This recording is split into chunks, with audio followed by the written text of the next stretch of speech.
Good afternoon, everyone, and welcome, Aroland First Nation. My name is Don Parkinson, and I'm a Senior Consultation Specialist with Atkins Realis. Today, we are continuing our series of Webequie Supply Road virtual community meetings with specific communities as our project moves through consultation round 3 of the environmental assessment phase. Today, we will be doing a review of where we are in the project to date and provide a sample of the preliminary results of some of the topics studied or valued components. This will be the first of two parts of this presentation that we will be presenting to communities, with part two covering additional valued components. The purpose of these virtual community meetings is to provide your community and its members with an update on our project and receive input on the project as we walk through the environmental assessment process. While this meeting is virtual, our team is available anytime to meet with your community either in person or in whatever format best suits your community. At the same time, we will respect your community consultation protocols.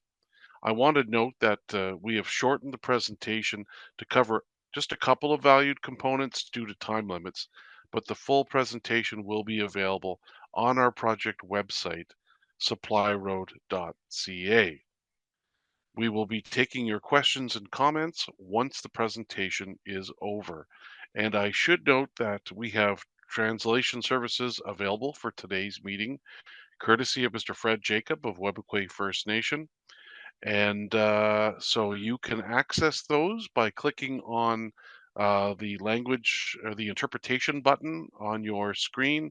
You'll see the yellow arrow there. If you click on that, you can access the second channel of interpreted dialogue. So let's get started with a few words from Chief Wabass of Webequie First Nation, talking about the importance of the project to his community.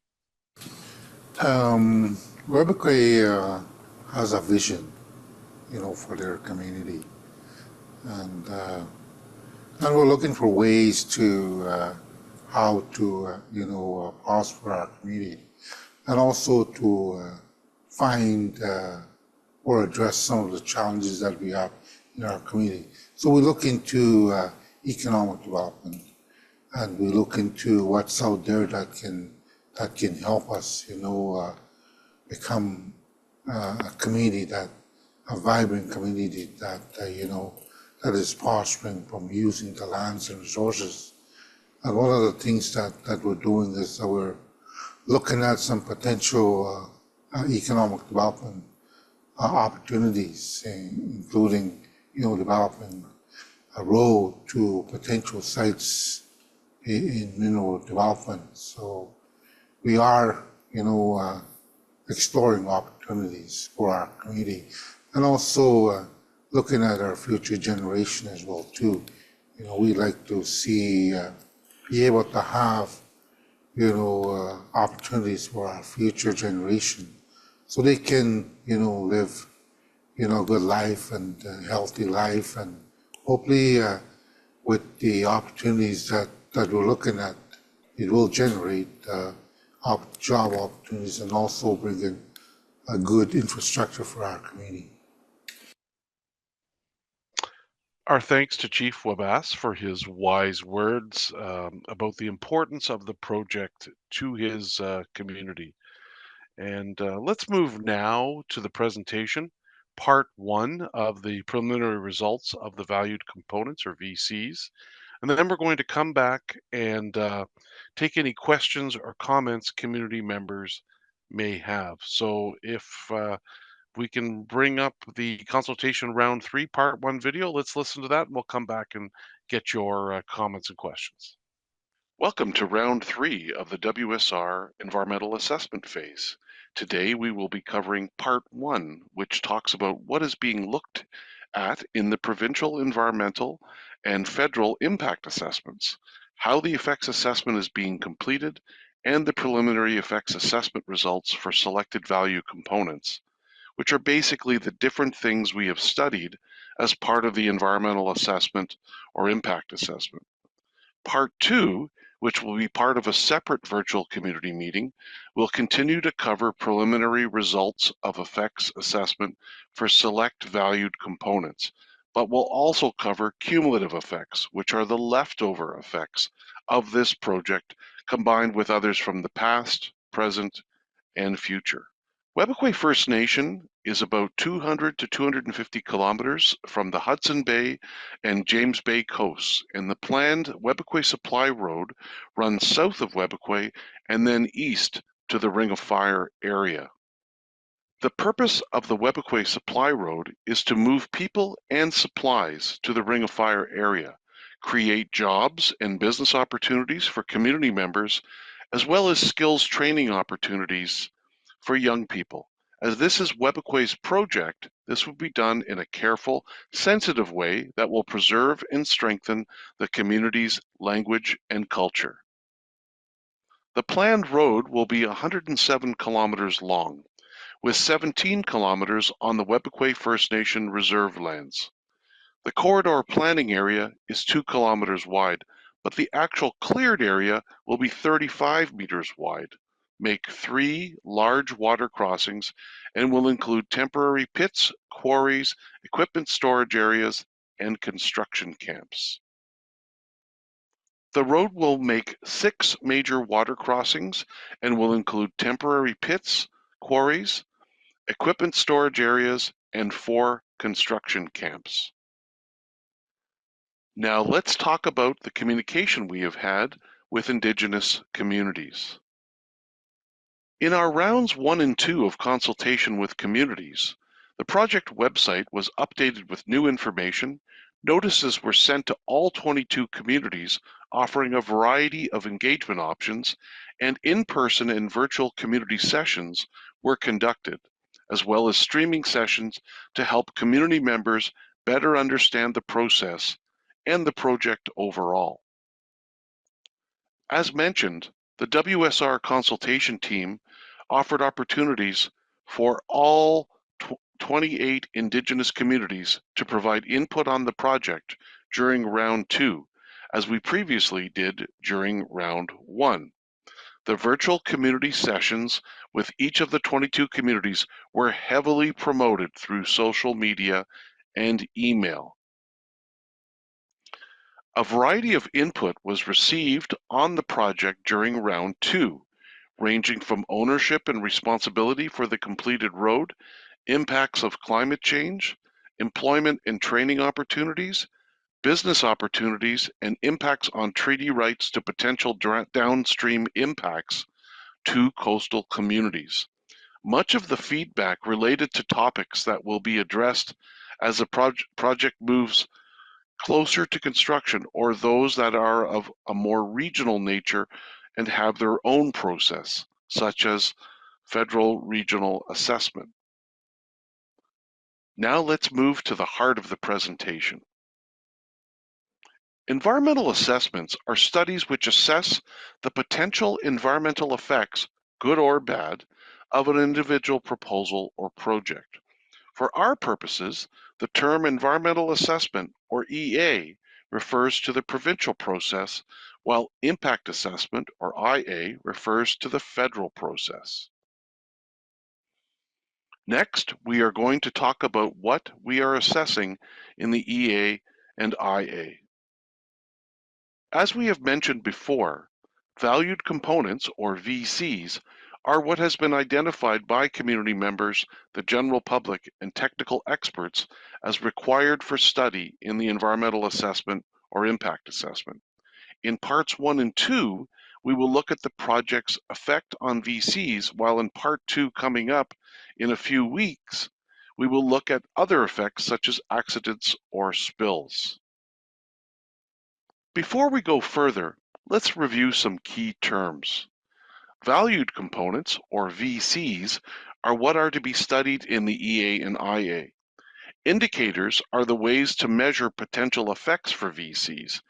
Temporal boundaries is the timeline for assessment, and spatial boundaries are the geographic areas for assessment. Now we are going to talk about how the effects assessment is done.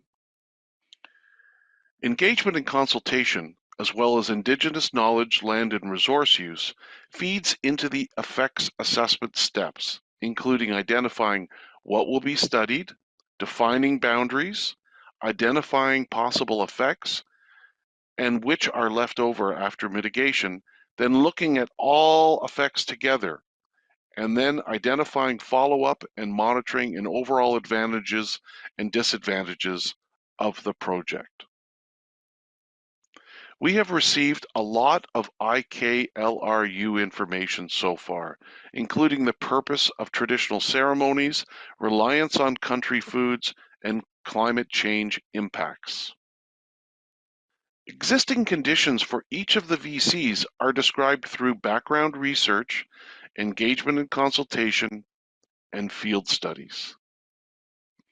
For each valued component, we look at potential effects and pathways, meaning how it happens and the route followed. For example, grading or reshaping the land as part of the project usually hardens the ground, making it harder for rain to get into the soil and lowering groundwater levels. Mitigation can be done in different ways: elimination of effects, reduction and control of effects, and offsets, where improvements can be made elsewhere to improve fish habitat, for example. When we describe the net or leftover effects, we talk about the direction of the changes, be they positive or negative, the amount of change, the area impacted by the effect, when the effect will occur, how long the effect will be, how often it will occur, the social or cultural effect, whether the effect will be permanent, and how likely the effect is to occur. We determine how significant net or leftover effects using a number of methods, such as scientific experts working with community members, assessing risk, ranking or weighing effects, as well as the professional judgment of experts using their knowledge and experience. Cumulative effects are the net effects of a project, combined with the net effects of other past, present, and future projects. It recognizes that the project does not sit alone in terms of impacts. Let's move now to talk about preliminary results of effects assessment for select valued components. While we focus on surface water and fish habitat for this presentation due to limited time, the full version of this presentation that is available on the website will include preliminary results for groundwater, geology, terrain and soils, noise, air quality, and visual environment. The preliminary results for the remaining valued components will be available in part 2 of this presentation, coming to you in a few weeks. However, if anyone is interested in hearing the results for the other valued components, we can discuss these after today's presentation. Let's move now to talk about preliminary results of effects assessment for selected valued components, or VCs. While we focus on surface water and fish habitat for this presentation due to limited time, the full version of this presentation is available on the website and will include preliminary results for groundwater, geology, terrain and soils, noise, air quality, and visual environment. The preliminary results for the remaining valued components will be available in part 2 of this presentation, coming to you in a few weeks. However, if anyone is interested in hearing the results for other VCs, we can discuss them after today's presentation. In terms of what was found regarding surface water, we identified that changes in surface water quantity and quality could occur due to short-term use of water for construction activities, such as controlling dust. There would be short-term discharges of construction water, wastewater, or wash water. There could be changes to the land resulting in changes to how fast the water runs off and how fast the water enters the ground to become groundwater. Airborne particulate matter from construction activities could be generated. Blasting activities could release chemical constituents into nearby water bodies, so chemicals into nearby water bodies. Construction activities that cause erosion and sedimentation could result in increased suspended solids and particulate matter during entering water bodies. There could be runoff and erosion from constructed surfaces of roads and developed areas that could lead to the transportation of suspended solids and particulate matter into water bodies. And finally, road maintenance activities could lead to the deposition of sediment into water bodies. So in terms of what we plan to do to mitigate potential effects on surface water, we can use roadway design to effectively manage runoff, use frequent cross culverts in muskeg areas to prevent water backup, design crossing structures to handle higher control measures, and a spills prevention and emergency response plan. Let's now talk about fish and fish habitat. In terms of what was found, the project could potentially impact fish and fish habitat at crossing structures through changes to watercourses and water bodies, resulting potentially in the release of sediment and the occurrence of spills. Fish harvesting could also increase due to increased access to the area. To mitigate or reduce the impact of these potential fish and fish habitat effects, properly sized culverts allowing fish passage will be used. Fish rescues will be done. Habitat next to watercourses and water bodies, also known as riparian habitat, will be minimized. Habitat will be restored at water crossings. Construction will be timed to avoid impacts to critical life stages of fish, and erosion and sediment control and spills prevention and emergency response plan will be developed and used. Part 2 of this presentation will continue with the preliminary results of the effects assessment for selected valued components and discuss cumulative effects. As of now, the plan is to finalize the environmental assessment in 2026. You can contact us in many ways, through our website, through the individuals that are on the slide as well. Thank you for joining us. Miigwech.